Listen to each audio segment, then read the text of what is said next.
Story 1. Am I the a-hole for telling my sister she was dating my bio-father? So, my life's turned into a bloody soap opera recently, and I could use some outside opinions here. I, 24 female, am the product of my mom having an affair. Fortunately, my dad decided to forgive my mom and keep me, and I had a pretty good upbringing. But I don't look a lot like the rest of my family. I'm the only redhead, among other things. And I did ask questions of why am I the only one with insert trait here nature growing up? When I was 17, my mom took me out for ice cream and introduced me to my bio-father. She said that she felt I was old enough to know the truth and explained about her affair while also A, making me promise I wouldn't tell my older sister, 27 female in the present, and B, hammering home along with my bio-father that he'd never be part of my life and didn't want me. It was a lot, I won't lie, but I learned to suck it up and move on with my life. Fast forward to the present. My big sis has always gravitated towards older men. We like to joke that it's a result of too many George Clooney movies growing up. And 2 months ago, she shared a picture of herself and her new boyfriend, who, to my shock, turned out to be my bio-father.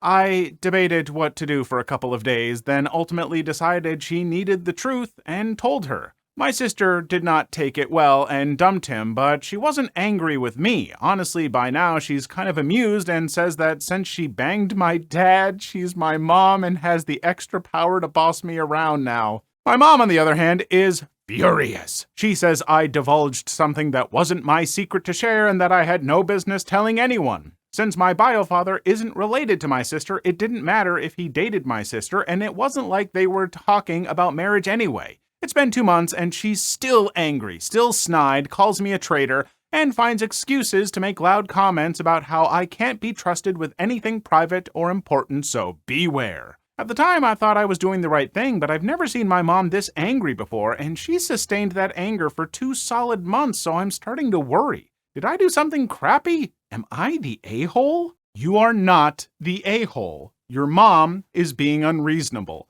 For her to say that this isn't your secret to divulge? Yes, it is. She made it your secret to divulge by making you. She had you out of wedlock with this person. That's 100% your business. It might be hers too, but guess what? You have every right to divulge to people who your bio-father is. It 100% is your information. I'm sorry that it upsets your mom, but that's not her call to make at this point. You know, yes, the affair was a mistake, and I'm sure she feels bad about it and doesn't want that part brought up. But the fact is, she had you. You're a child. You're a product of that, and that 100% makes it your business to divulge and do with as you please. Too bad for her. I'm sorry. She has no right to complain in this scenario. Maybe other people will disagree with me, but that is my firm stance. Story 2. My boyfriend's dad is getting more and more flirty to me. I have to get this off my chest. I, 22 female, have been dating my boyfriend, 25 male, off and on for 4 years. We don't live together because I just got out of college and he has a new job, so I go over to see him a couple times a week. About a year ago, his dad started to get a little more flirtatious to me. There were casual compliments when my boyfriend wasn't around, and I would notice him staring at me. I thought it was a little strange, but my boyfriend's mother did die during COVID, so maybe he's just kind of bored? The summer went by, and I was over at their house quite often because of the pool. I noticed his dad looking at me a lot, and he upped his friendliness even more. They were subtle things like, if you need help with your car, and if you need a ride anywhere, but sometimes they were awkward like, that color bikini looks good on you, or those jean shorts are tiny. And he always ended with a laugh. I don't think my boyfriend has noticed because he doesn't notice much, and I don't want to bring it up what I've been noticing and cause problems if his dad is just being friendly and bored without a female around. Too long didn't read, so I don't know if he's being flirty because he's trying to come on to me in some way and it's a hint. Should I mention what's been going on to my boyfriend and stir up something that I shouldn't? This is a tough one. We lack the context of tone and how the staring, that I don't like. That's kind of creepy. And if anything, even if the father isn't intending that kind of stuff and is really genuinely just trying to be a friendly person, but it's coming across sleazier and he just stares because some people are bad with eye contact and stuff. I don't know. I think you're still in your right to maybe bring something up that if it makes you uncomfortable. Like, if it's making you uncomfortable, you have a right to be like, I don't know if I'm totally comfortable with these comments about my tiny shorts and him staring at me in a bikini. Like, I mean, yeah, he might not have any bad intentions, and it might be fine, but you're still allowed to be uncomfortable with the way some people are, so I would consider bringing it up. I don't know. Maybe there's a way to do that without anyone feeling too awkward. Story 3. Today, I effed up by pretending to be drunk. So I, 27 male, am out on vacation with my cousin, 24 male, in Europe through a tour group company, and on our second night out, we decided to just get lit by drinking ourselves silly. The people we were with were cool, and we all were vibing pretty well. At some point, I ended up making out with one of the chicks in our group because I was feeling the alcohol way too much. After a while, I started to sober up and then realized I did not want to make out with her at all, and for obvious reasons, she was expecting to hook up. In the back of my head, I knew I got myself into a crappy situation because I had no intention of going further, so I decided to ask my cousin for help to just get me out of that scenario. So we decided that I would act like I was only getting more drunk to the point I was completely wasted and had to be taken home. We ended up going through with it, and I was being held up by him and another guy in our group, who at the time I believe we told the plan to. Once we finally got back to the hotel in the elevator to my room, I broke my character and thanked him for joining in on the plan. He got all angry and irritated, which confused me because I believed my cousin and I told him about the plan, but apparently he was not made aware of it. Or I just put on a very convincing show. I tried to apologize to him, but he did not respond to my messages. This morning I am awake knowing I peed off the chick by not sleeping with her and the dude by pretending to be very drunk. So they will either get over it or just avoid me now. Too long didn't read. I made out with a chick I did not want to in my tour group and peed off a dude that was helping my wasted butt get back to my hotel room to avoid her. Now the vibes are no good between any of us. I mean, how long are you on this vacation with these people? How much of a problem is this? Like, I don't know, you got bad vibes for, another week or something as you go around? Or, are you going around, like, how long are you with these people? Can you not separate and do your own thing? I don't know. Also, sometimes just be honest with people. Like, as you're sobering up, you could just tell her, like, hey, this is moving a little bit fast and everything. I don't think I want to go too far, and we've been drinking, like, this might not be a great idea. Just tell people stuff, folks. Just be honest. Half the time it works out just fine. You don't have to, like, pretend to be drunk and stumble away with your weird plan, making people uncomfortable. I don't know. That's what I would do if I ever ended up in this scenario that I would never end up in my entire life. I am not this person. Story 4. My 27 male girlfriend, 26 female, of 5 years cheated on me when we first started dating. She uses throwaway because she uses this sub. I, 27 male, my girlfriend, 26 female, have been together for a little over 5 years. She's been the absolute best, and our relationship is great, have had pretty much no hiccups at all. I've had some insecurities about some of her past intimate partners, as some have seemed like magical flings. She's very good at reassuring me that I'm the best and the only one for her. Our relationship started a bit shaky because she used to date a friend of mine, Sam, 28 male, for about 4 years. I kinda snuck my way into a relationship with her after she and Sam broke up. I haven't spoken to Sam since, despite getting his approval for the relationship. I found it a bit odd that my girlfriend still spoke to Sam early on in our relationship and further down the line. I carried some guilt for him, so I allowed her to do it to help relieve some of his pain by having someone to chat with. Idiot. About 3 months into my relationship with my girlfriend, I had to go to Canada for a month on a work trip. This put a little pressure on the relationship since it was so early, but we reassured each other that we would always talk and be completely open, which we were. I got home and everything was great. 5 years later, I got a message from Sam with some screenshots of messages between him and my girlfriend. They were from during the period I was in Canada. This revealed that my girlfriend had been cheating on me with Sam that month I was away, and even talked about, "Do you think we could make this work again?" and "love you."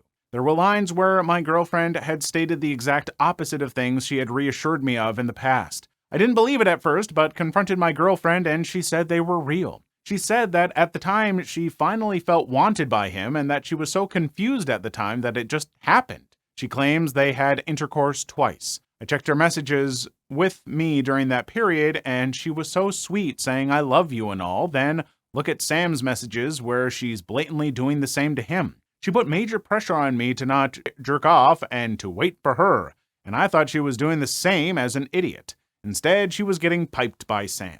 She says the reason she then spoke to him for so long after was to keep the peace as he threatened to break us up by showing me the messages. She's very upset and extremely sorry that she did it and says it's something she wanted to tell me but didn't want to lose me. She said that she can't live without me and will do anything. She also says that she was a very different person back then. This is the most hurt I've ever been. I feel like I was a pawn in her game until things worked out and we became serious. I feel betrayed to the extreme and my already limited trust is shattered. The reassurance she was so good at won't carry any weight. It makes me sick that I could have married her and she would have happily kept this a secret forever. I still love and care for her so much, but I also have respect for myself and effing hate cheaters. I also feel like Sam has got a one-up on me and am embarrassed that all my other friends probably know and I never did. What's even trickier is I live in a flat with her uncle and her mom is the CEO of the company I work for, so I'm pretty integrated with her family. I need some advice navigating this. I also feel like if we break up, then Sam has won and his plan worked. How big of an issue is this considering the start of our relationship was rough for Sam, and is there a world where we still make it work, and what are the steps involved? All right, I know there are going to be people that disagree with me when I take this stance because I am very anti-cheating. I don't think it's a good thing to do. But I do believe that it doesn't have to destroy a relationship. But it's going to take work, and you do have to ask yourself, like, are you going to be able to trust this person? Can you work with them and get over that? You know, are their feelings now very genuine? What has to happen? Probably need to consider, like, going to, like, couples therapy because having a unbiased third party is going to be very, very valuable, I think. And it still might not work out after that. You still might have too much trouble. You might uncover other things. I don't know, but I absolutely believe that it can work out. I've known folks in the past who they had, cheating going on, but they worked through it and they're maybe even stronger couples for it.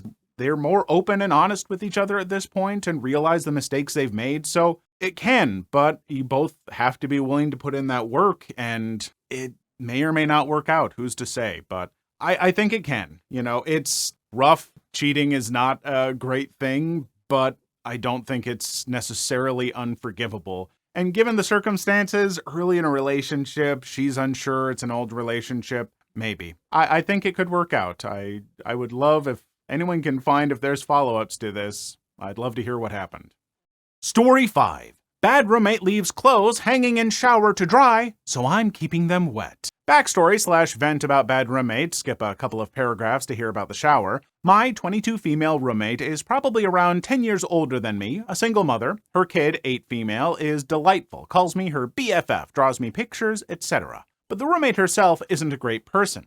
She never says hi to me since I moved in a year ago. She avoids me like crazy, which is awkward because her kid doesn't. She leaves dishes in the sink for weeks. She leaves food out for weeks. Lets the garbage get infested with maggots every time I'm gone for a few days. She yells at her kid too much. The kid sleeps on a mattress on the floor. She doesn't set a bed frame for the kid, so she wakes up late for school, or doesn't set a bedtime for the kid, so she wakes up late for school, and the mom just tells her to stay quiet in her room and pretend she's sick, just so she doesn't have to take her to school. I know this because the kid secretly told me. She does this sometimes when she has to work all day. She'll just leave the kid at home alone for 9+ hours. I've come home a few times to the kid being extremely bored and hungry. Then I am forced to mother her. They're super broke, unable to afford a bed or to do their laundry, but then the mom turns up with things like new Jordans and expensive face creams. I don't get it. I feel so bad for the kid. I thought of calling Children's Aid, but I fear that would just make things worse for them.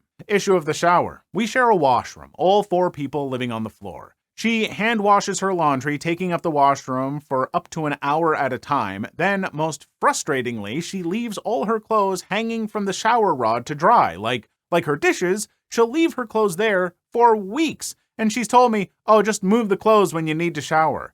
I've been doing that, but I've had enough. I'm starting to take showers with her clothes still there, getting them all wet. I don't even care anymore. I'm thinking of bringing a spray bottle and wetting her clothes every time I enter the washroom. Another petty thing I've started doing is rushing to the bathroom as soon as I come in the door. For some reason, every time they hear me open a door, the front door or even the door of my room, it triggers them to go to the washroom. It's like they want to beat me there. They'll be in their room for hours without coming out, but the moment they hear me possibly getting ready to go to the washroom, they rush to get there before me. So I'm doing everything I can think of to be a crappy roommate too. I can't blame this person for doing this because that is really frustrating to live with, and I've had roommates way in the past. Some of my earliest roommates, we had issues with like dishes not being done and stuff being left around. And I'm sure I did stuff that annoyed roommates too. Nobody's perfect. I will say a roommate war is oftentimes a war that nobody wins because you're just gonna make each other miserable. Like, people don't seem to learn and back down from this stuff. I mean, it doesn't sound like this person's terribly open to talking, but that's what I'd normally suggest. Like, talk and be like, hey, is there anything we can do? But if she's being unreasonable, man, and finding a new place to live, not easy this day and age, am I right? So, boy, I guess I don't have a lot of great advice, but be careful how much you escalate that little roommate war because they can get messy. Please leave your story in the comments. I would love to make a video on them in the future. Also, don't forget to like and subscribe.